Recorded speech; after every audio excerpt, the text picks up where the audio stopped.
শুভ সকাল বন্ধুরা, আশা করি যে যেখানে আছো ভালো আছো, সুস্থ আছো। বড়রা আমার প্রণাম নেবেন, ছোটরা আমার ভালোবাসা নিয়ে আজকে হচ্ছে বৃহস্পতিবার। চল ছোট্ট করে তোমার সঙ্গে একটা ব্লগ শেয়ার করি।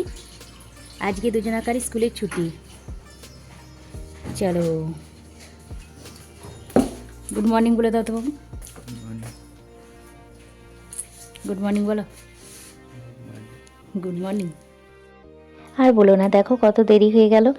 অন্যদিন স্কুল থাকে তো তাড়াতাড়ি ঘুম থেকে উঠে পড়ি, কাজকর্ম সেরে এতক্ষণ রান্না মোটামুটি অর্ধেকটার বেশি হয়ে যায়। আজকে একটু দেরি করে উঠেছি, এই অবস্থা দেখো বাবু। তবে বৃহস্পতিবার দুজনের ছুটি, শুক্রবারও বাবুর বাবারও ছুটি আছে, কিন্তু বৃহস্পতিবারটা শুধু বাবুর ছুটি আছে। এখন বাজে মোটামুটি 7টা 10-15 এরকম হবে। বাবু পড়তে বসেছে, তো এবার চা হরলিক্স বাদাম সব কিছু দিই, তারপরে ঘরে কাজকর্ম সেরে পুজো করে তারপর রান্না বসাবো। যেহেতু দুজনে বাড়িতে থাকবে, বেলা পরেই রান্নাটা করবো, না সব ঠান্ডা হয়ে যাবে তো। তা চলো চাটা খেয়ে নিই, তারপর আবার পুজো করবো। পড়তে বসবো।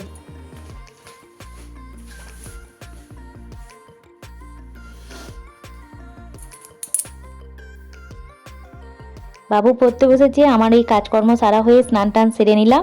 এবার চলো পুজোটা করে নিই। আজকে যেহেতু বৃহস্পতিবার, ফুল তুলবো পুজো করার জন্য। ফুলগুলো সব শুকিয়ে গেল।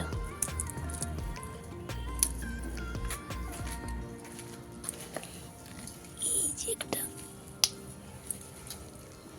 গোলাপগুলো দেখেছো কি সুন্দর হয়েছে। একটা দুটো তিনটে। চলো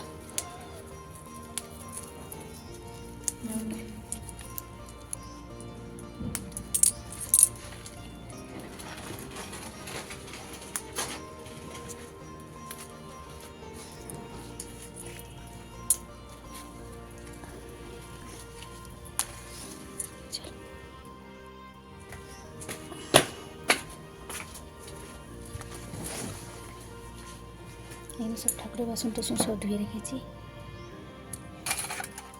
আমার বাগান বাড়ি।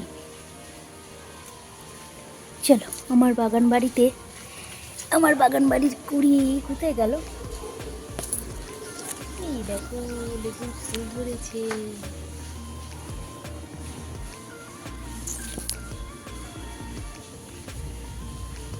একটাই ফুটেছে না, ওইদিকে আরো ফুটেছে।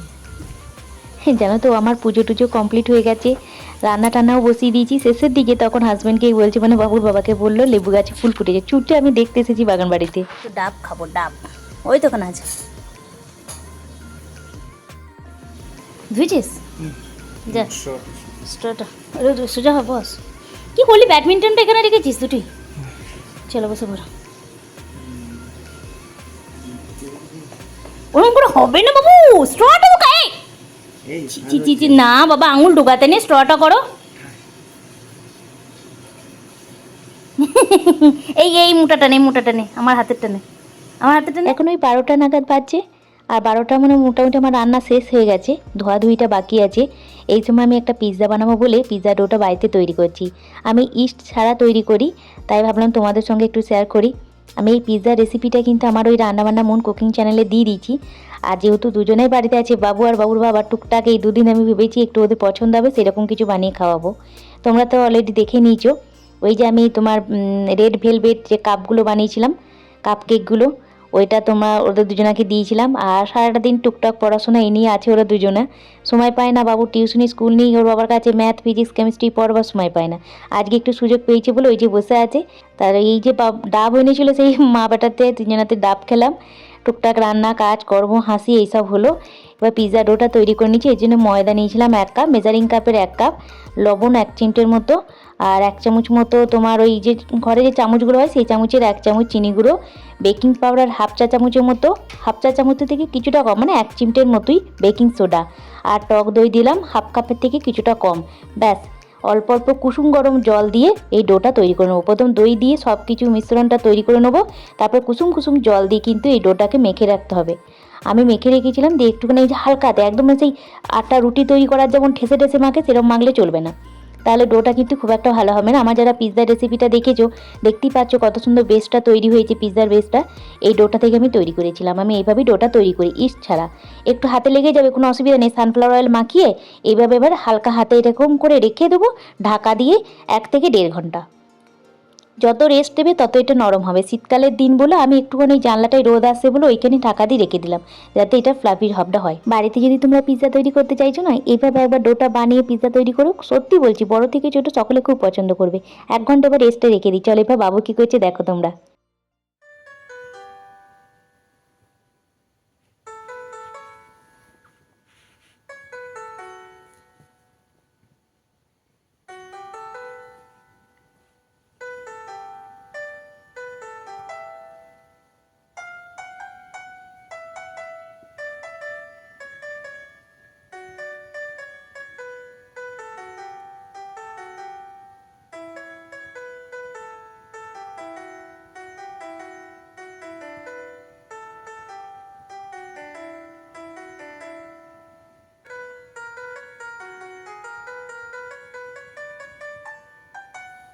দারুণ হয়েছে।